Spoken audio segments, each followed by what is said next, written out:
This is Field Notes for the Subversive Orthodoxy podcast. There was a farmer who just sowed some seed on a vanity overgrown with weeds, spreading gospel seed over some broken dreams, overwhelmed with grief, so much poverty. 4 years there, he needed some relief, but the ground wouldn't produce so much growing wheat. Welcome back to part 2 of Field Notes, What is Freedom? So what is freedom, part 2? Every definition we have and what they miss. So in the last episode, I ended with a feeling in the sense that the versions of freedom I grew up with were describing something real, but it was incomplete. So I started digging into how different disciplines and traditions have actually defined freedom, over the decades and maybe centuries. But not to collect everything just for the fun of it, but to try to see if there was any consensus, if anyone was defining it the same way, or if it just had a broader scope than any one discipline could identify.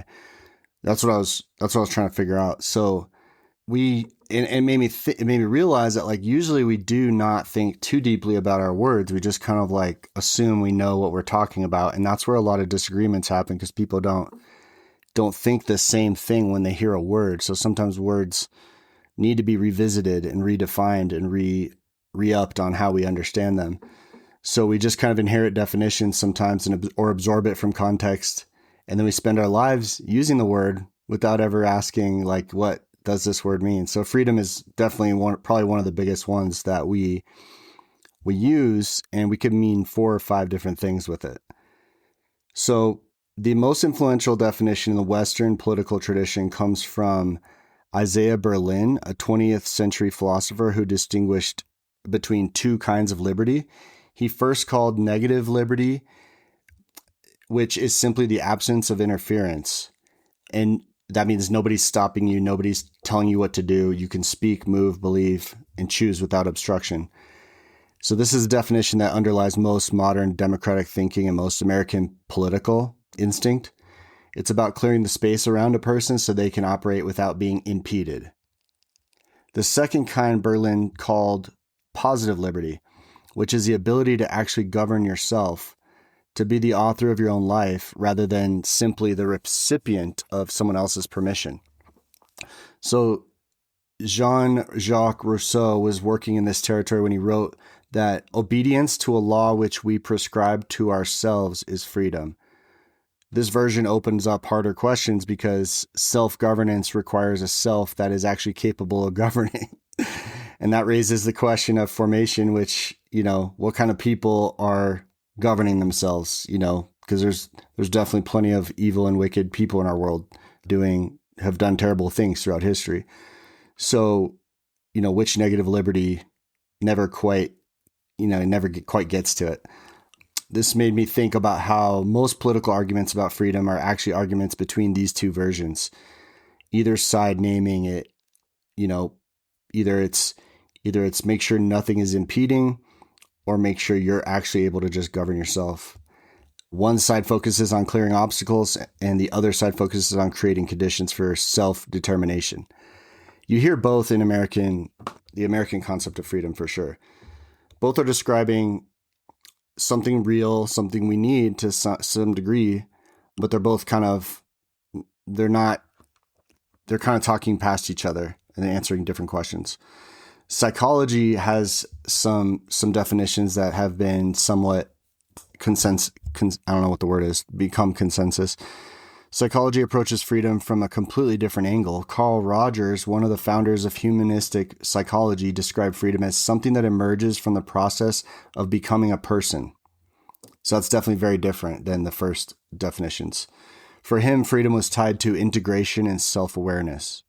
A person who is fragmented, who is driven by unconscious compulsions or performing a role rather than living from their actual self, is experiencing a kind of internal unfreedom, regardless of their external circumstances. So that's why, they call Kierkegaard and Dostoevsky kind of fathers of psychology, because that's what they were saying, is that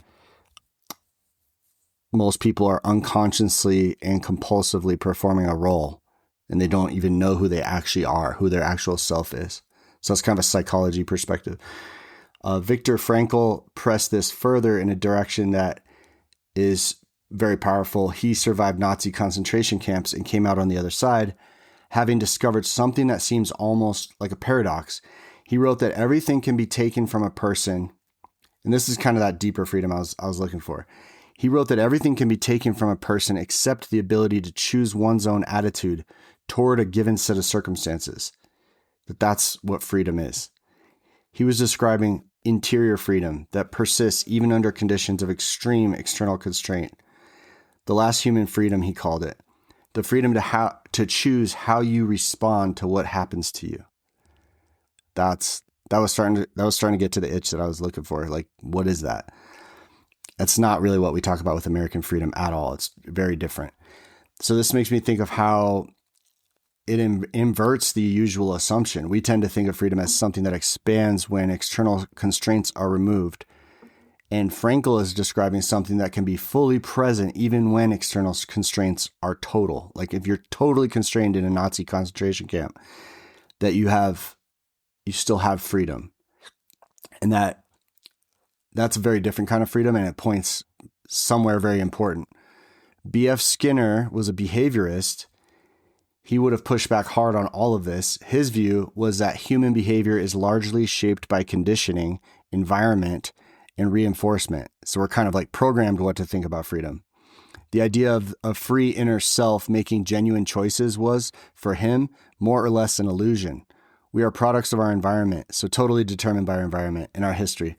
And what we call freedom is mostly a story we tell ourselves about processes that are actually determined by external forces. So that's a very sad version of freedom, what B.F. Skinner, the behaviorist, thought. So he thought it was all just determined by our environment. And it was all stories. We just make up stories to make ourselves feel free, I guess. I don't really, I don't really agree with him. But he is naming something that was kind of what Kierkegaard was saying, that how much of what I call my free choices are actually conditioned responses that I never even examined. How much of my sense of freedom is genuine. How much of it is just absorbed through the culture. And it's a feeling of doing what I was, told I was supposed to do. So it's kind of an uncomfortable question, and it requires us to kind of be honest with ourselves and take a slow look at it. So then the philosophers that are called, existentialists, the existentialist tradition takes freedom with a very serious, an absolute seriousness, perhaps more seriously than any other school of thought. So Jean-Paul Sartre famously wrote that a man is condemned to be free, which is a similar tone to Dostoevsky. He meant that you cannot step outside of your life and stop choosing. You have to choose. Even refusing to choose is a choice. Even deferring to someone else is a choice you're making. So freedom for Sartre is not a gift or a privilege. It's an inescapable condition that carries with it total responsibility for what you become. So it's a very sober definition of freedom. It's definitely not American Disneyland freedom. This makes me think of how different that feels from the cultural version that I described in part 1, where freedom is mostly about having options and feeling unrestricted. Sartre is describing something where you have the weight of being fully responsible for your own existence. And then you get to the classical, like Aristotle and Thomas Aquinas, and through on to thinkers like Jacques Maritain in the 20th century. And they have a different approach. For them, freedom is not neutral. The will is not most free when it is undecided and when all options remain open. The will is not most free when it is undecided or when all options remain open. The will is most free when it is rightly ordered toward the good. So here's where a moral responsibility, or just a genuine, that the universe has goodness, that there's goodness in our world, that actually the more your will is ordered towards that, the more free you are. Aquinas wrote that the more one is drawn toward the good, the more free one is. Freedom increases as virtue is formed. It deepens as desire becomes aligned with what is actually good for a human being. So it's definitely a more Christian sense of freedom there. Moritane pressed this further by arguing that modern freedom makes a fundamental error in treating choice as the highest value. When freedom is defined as the ability to choose between equally weighted options with no orientation toward the good, it becomes unstable. The will without direction does not become more free. It becomes more vulnerable to whatever force happens to be pulling hardest at any given moment. The will without direction does not become more free. It just becomes more vulnerable to whatever force happens to be pulling hardest at any given moment. So that was very counterintuitive from, to the modern perspective. We tend to feel that the more options means more freedom. But the classical tradition is saying that more options without formation actually produce a weaker and more manipulable person. That genuine freedom requires knowing what you are for and not just what you're allowed to do. The capabilities approach developed by the economist Amartya Sen and the philosopher Martha Nussbaum brings freedom back into the practical and political register. Sen argued that development is freedom, by which he meant that a person who technically has rights but lacks health, education, economic opportunity, and security is not actually free in any meaningful sense.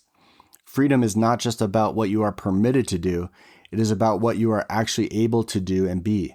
This approach insists that structural conditions matter, that poverty and exclusion are forms of unfreedom, and that a just society takes seriously the real capabilities of actual people rather than just their formal rights.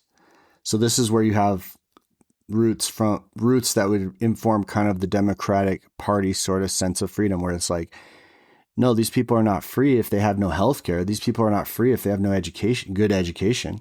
They're not free if they have no security. Police won't come to their neighborhoods. What kind of freedom is that? So I think they have a fair argument there. And that these are the philosophers that argument would have come from. This made me think of how that connects with political conversation back to something more human. A person living in poverty with no access to education or healthcare is not free in the sense that matters, even if no law is restricting them. The capabilities approach names that problem, like none of these other theories did, or definitions. Roosevelt had something called the Four Freedoms articulated during the Second World War. It was his attempt to hold some of this together at a political level. He called this four: freedom of speech, freedom of worship, freedom from want, and freedom from fear. What's interesting about that list is that it includes both negative freedoms and what you might call security freedoms. So freedoms from want and freedom from fear are not about removing restrictions. They're about creating the conditions under which human life can flourish, like creating economic opportunity and creating protection from, invasion or crime or attacks of any kind. He was intuiting, perhaps without having a big theory about it, that freedom requires more than just permission to do something. So here's where what started to emerge when I put all of these versions next to each other. They're all naming and pointing to stuff that's, real and valuable. The political tradition is right that external coercion is a genuine threat to human life. Psychology is right that internal fragmentation is its own form of captivity. That's not the one we normally think about, but it definitely rings true. And Frankl is right that interior freedom can survive extreme external circumstances. The existentialists are right that responsibility is inescapable. And the classical tradition is right that formation matters and that desire without direction could possibly lead to total destruction. And the capabilities approach is right that structural conditions are not neutral. They have an impact. You can tell somebody they're free in an extremely, beat up part of the country with no car. Somebody has no car. You say move. Well, they don't have any car. We'll take a bus. Oh, they don't have any money. We'll get a job. Well, they can't get a job. There's a whole bunch of reasons why. There's things like that happening in pockets of our country that a lot of people don't have any sense about or any compassion for. But almost none of these versions on their own connect anything to God. None of these have spoken about God. So that's where I'm wondering where these subversive orthodoxy guys are going to come with this. Almost none of them ask what human beings are actually for. almost none of them are locating freedom within any larger story that's larger than an individual or a particular political community. So isn't that interesting? All of these definitions of freedom do not have a creator or God connection necessarily. They don't really speak to what human beings' purpose is or what they're even here for. And most of them don't tie to a larger story or anything beyond their particular political entity, like their country. So that's where I think it gets interesting. So because this podcast is, dealing with a lot of Christian thinkers and such, the biblical and theological traditions are not simply adding a religious layer on top of these other definitions. They're making a different claim altogether. They're saying that freedom has a source, has a shape, and could it possibly even have a destination or a purpose that none of these other frameworks can speak to? And that without that source and without that shape and that purpose, freedom tends to become something that pretty much consumes for the individual rather than liberates a society or a world. So that's what part 3 is about. I think it's a part of this meditation that, I think surprised me the most, that how much all these concepts in part 3 get left out of these definitions of freedom. So stay tuned for part 3. Left out the scene, turning other cheek, more discouraging each and every week. No crops yet, sprouting baby leaves. And he had a dream, father does not sleep. Bottle up your tears and put them on the street. Go fast, my son.